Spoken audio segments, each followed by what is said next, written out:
জীবনে অনেক আশ্চর্য আশ্চর্য ঘটনা ঘটবে। দুঃখ পাবে, আঘাত পাবে, কত বন্ধু জীবন থেকে চলে যাবে, তোমাকে ভুল বুঝবে, কেউ ঠকাবে, যার সাথে সারা জীবন থাকার কথা ছিল সেও ছেড়ে চলে যাবে। চেনা বন্ধুটিও বিপদে পাশ কাটাবে। হয়তো তুমি ভেঙে পড়বে, একেবারে শান্ত নিশ্চুপ হয়ে যাবে, খুব স্বাভাবিক সেটা। তারপরেও উঠে দাঁড়াতে হয়, বাঁচতে হয়, থাকতে হয়, শিখতে হয়। দেখবে প্রচণ্ড ঝড় ওঠার আগে প্রকৃতিও নিশ্চুপ হয়ে যায়, একদম শান্ত। তারপরেই সে তার শক্তি দেখায়। তাই মনের শক্তি হারিও না।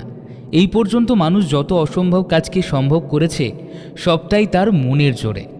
শান্ত হয়ে যাওয়া মানে থেমে যাওয়া নয়, নতুন উদ্যমে জীবনকে এগিয়ে নিয়ে যাওয়া।